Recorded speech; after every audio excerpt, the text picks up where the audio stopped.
weekly series helping you find some good value free agents and waiver pickups in Draft FPL. If you're interested in Draft FPL tips and strategy, then make sure you subscribe to the channel to make sure you don't miss anything. And if you want to join our Draft FPL community and support the channel, there's a link to our Patreon down below where you can join our Discord server for great Draft FPL discussion and a direct line to myself and the rest of the Snake Draft League for tips and information. Also, just quickly, I'm going to be live streaming on Friday evening to preview the game week and go through any last minute dilemmas that you guys have. So set your reminders, it'll be about 8 PM UK time. Right, let's get on to the game week 7 picks. Okay, so the first pick I'm going for this week in defence is Botman of Newcastle. He's available in 62% of Draft FPL leagues, so a pretty big proportion there. He's got pretty good fixtures coming up. It's West Ham away in 7, Bournemouth at home in 8, Fulham away in 9 and Brentford at home in game week 10. So it's not just a short-term pick. He's definitely good for the next few weeks, I would say. West Ham away this week, I would say, is not the best of the fixtures, but Newcastle have an unbelievable record against non-top 6 sides. They very, very rarely concede more than one.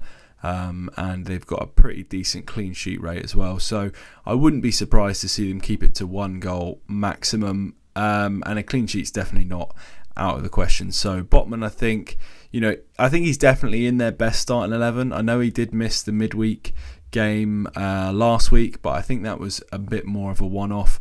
I think it probably is going to be Shah and Botman at the back with one of Target or Burn depending on the opposition. So I do think he'll get his place back, and like I said, available in 62% of leagues. They've got good fixtures coming up. I think it's just now's the time to get on it. The second pick I'm going for this week is Kyle Walker-Peters of Southampton. No clean sheets yet this season for Saints, which obviously isn't ideal, but I will say that they've been pretty close in the last 2 games. Wolves had a few chances, but not a great deal. And United didn't create that much against them either. So I do think they've got a clean sheet coming, and I'd say it's pretty likely to be in either 7 or 9. Brentford at home in 7 and Everton at home in 9 are both fantastic fixtures. Villa away in the middle of it is okay as well. I'd probably maybe bench him if I could, but I wouldn't mind having him first on the bench that week. And then you probably drop before City away in game week 10. But I think for this period it is a good option. KWP is pretty attacking as well. He does get forward from that fullback position. They do like to create overloads in wide areas when they do attack. I think since they've switched to a back 4, Saints just look a much better team in general.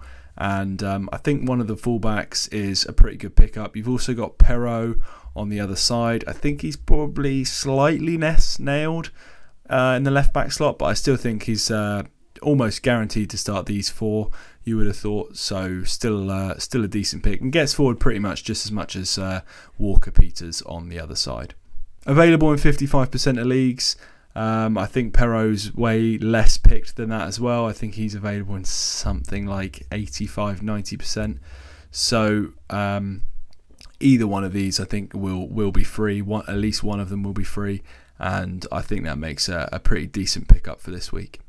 The next man I'm looking at is Kurt Zouma of West Ham.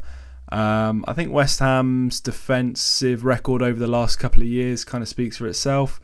They're a pretty solid unit under Moyes. They play in a very specific way and they don't really change that. Sometimes against the weaker opposition they push slightly higher up the pitch and keep a little bit more of the ball, but they're quite happy to sit back and hit on the break when they do get a lead. I think these fixtures from 7 to 10 look really enticing.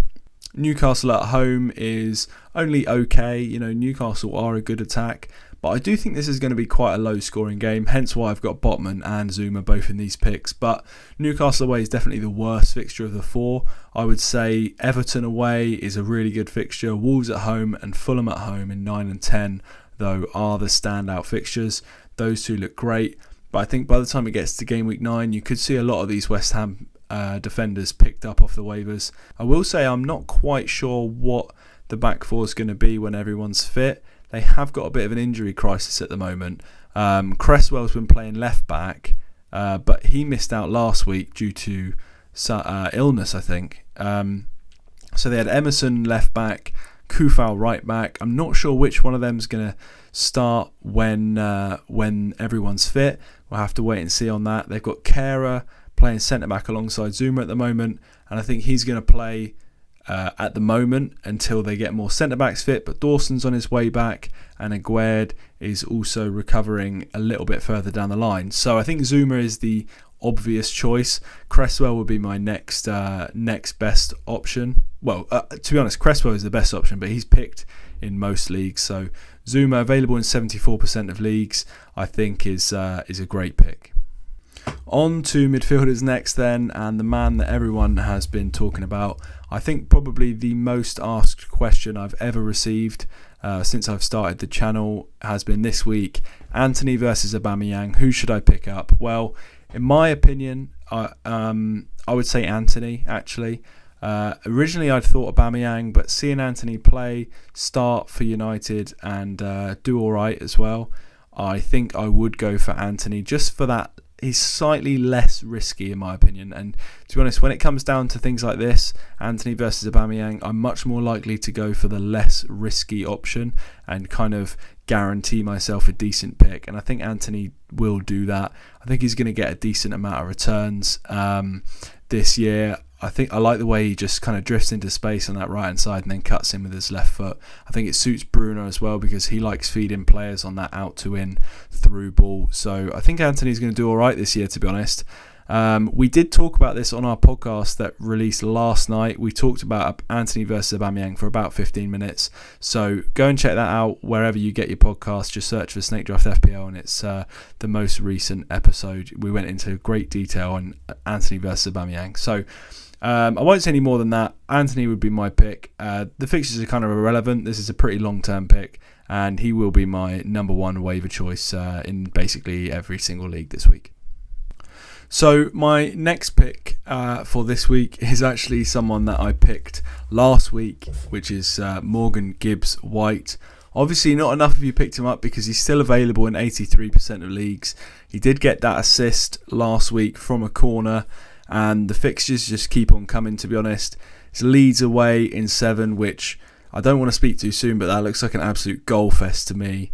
Neither of those teams can defend, and I think there's bound to be goals in that game. Then it's Fulham at home in 8, which is a great fixture. Then they've got Leicester away in 9 and Villa at home at 10. So 4 pretty average to poor defences coming up for Forest. I think Gibbs-White is probably behind Johnson, the second most likely to start in the front line. I think they're going to be playing pretty much a 3-4-3 with Johnson ahead of 2 of Gibbs-White, Lingard and Dennis. I think it's mainly going to be Gibbs-White and Lingard with Dennis breaking into that those 2 behind Johnson if he can. And yeah, to be honest, it's 4 great fixtures. He's very involved in their attacking play, and I just don't really see how he doesn't come out of this spell with at least a couple of attacking returns, which from a waiver pick is about as good as you can expect for a 5th midfielder. And as I said, available in 83% of leagues. So get on it in my opinion. And the last midfield pick from me this week is someone I've kind of been stung by already this season, but I'm willing to go back in and get hurt again by Leon Bailey of Villa. Available in 81% of leagues. That number was way lower at the start of the season, but his inconsistent minutes and Villa's overall lack of form have seen him being dropped, massively throughout the leagues. And understandably, I had him in a couple of leagues. I rated him pretty highly at the draft, and it didn't really work out. But I will say he has started in his last 2 games, and he's looked very lively in both of them. They were really tough fixtures. But he's played quite well alongside Watkins, and I think he's going to keep his place for the time being. I mean, this is famous last words, but I am willing to take the gamble on it. When you look at those fixtures, Leicester away, Saints at home, Leeds away, Forest away, they are 4 of the... Leicester, Leeds and Forest may well be the 3 worst defences in the league. 3 of the worst 4 anyway, alongside Bournemouth in my opinion. So I am I'm confident that if he starts, he'll get a couple of returns out of those 4 fixtures. And as I said with Gibbs White, that's what you want from someone off the waivers. It's the chance of a couple of returns over a few game weeks. And I think Leon Bailey's got that. To be honest, he's definitely got the talent. As long as he gets the minutes under Gerrard, I fancy him to do well in this form. I mean, if you do pick him up, and I have already in one league, and I may well in another, if you do pick him up, you're going to be sweating that Villa team sheet. You just have to be prepared for that he may not start. There is a world where Gerrard plays Ings and Watkins and Coutinho or Buendia in behind. We don't really know, but I don't see him doing that. I really do think it'll be Watkins, Bailey and Buendia probably, or maybe Coutinho. But we'll have to wait and see. It is a bit of a gamble, but then waiver picks normally are, right? So I think as long as he gets the minutes, Bailey could do well in these 4 fixtures. Okay, then on to forwards, and the first one obviously is the second half of that Antony versus Aubameyang discussion. I had initially tipped Aubameyang to be my number 1 waiver pick this week ahead of Antony, but after seeing Antony, and the more I think about it, it has flipped for me. Although I will say it is close enough that if you have an absolutely terrible forward in your front line and you need a forward badly, then Aubameyang is a massive upgrade, and I can't blame you for going for him over Antony in that situation. I will say I think he's going to get a pretty decent opportunity. He's going to get a run of starts when he's recovered from this jaw problem that he's got at the moment. The only thing I think is I'm not really sure how he fits into the Chelsea lineup. I'm not convinced this is what they need, to be honest. I mean, people, the amount of people you see that say Chelsea are desperate for a striker, but they had Lukaku last year, who was one of the hottest strikers in world football, and it did not work at all. And honestly, Aubameyang and Lukaku play in a pretty similar way. Lukaku loves to get in behind. You think of him as this big, strong, powerful striker that wants to hold the ball up, but that's really not what he's about. He always wants to spin in and get in behind and use his pace and his strength to hold off defenders and get on the end of through balls. Well, Aubameyang is exactly the same. So if it didn't work with Lukaku, I'm not convinced how it works with Aubameyang really, but we'll have to wait and see. I could be wrong on that, and he could turn out to be a great option. So he's easily the number 2 pick of anyone this week, but I will say I'm a little bit cautious. So if I'm second on the waivers in one league this week, so I will probably get Aubameyang in one league, and I may well turn around and try and trade him out pretty much straight away. But at least we got a bit of time, because he is injured at the moment. You do have a couple of weeks to get a trade out of him if you're not interested. And there should be some takers because it's a big enough name. And the final forward I'm going for this week, and the final player of my picks for gameweek 7, is Patson Daka of Leicester.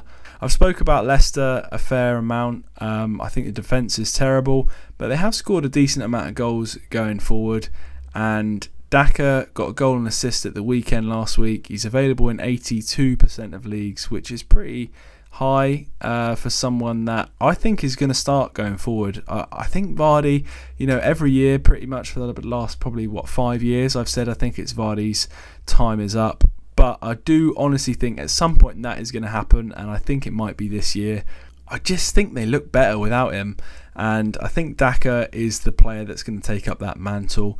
And those fixtures are really enticing. I mean, Villa at home in 7, then they go to Tottenham away. Okay, maybe a bench for that week. Then it's Forest at home, Bournemouth away in 9 and 10. So if he can get the minutes, and if he does get all those starts, you'd think there's definitely attacking returns in it for him. Considering the amount of talent they've got with Barnes and Maddison feeding him, I would expect Daka to do really well in this team if he gets the starts. I think this could be the kind of pickup that you make and think, well, they've got good fixtures, I'll take the punt.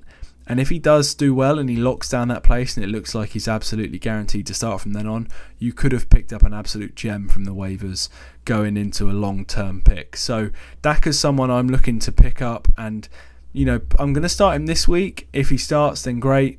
If he doesn't, then I'll hold for this week. I'll bench for next week against Tottenham, see what happens, then play him in game week 9 at home to Forest. And if he doesn't start then okay, we can maybe look at dropping him and thinking, well, the risk didn't really work out. But if he starts in 7 and 9, you think he's definitely going to get something in one of those 2 games. And then from then on, it could turn out to be a really good pick. So that's my plan with Daka. I'm going to try and pick him up in a couple of leagues, and we'll see how it goes. Okay then everyone, thank you for watching. Those are my favourite waiver picks for game week 7. If you enjoyed the video, remember to hit the like button. If you want to join the Discord and join the community, then the link to our Patreon is down below. Subscribe if you're new. Remember, I'm releasing my draft rankings when we get to 1,000 subscribers. We're just over 100 away at the moment, so keep hitting that sub button and those rankings will be out soon. Thank you for watching, and we will see you next time.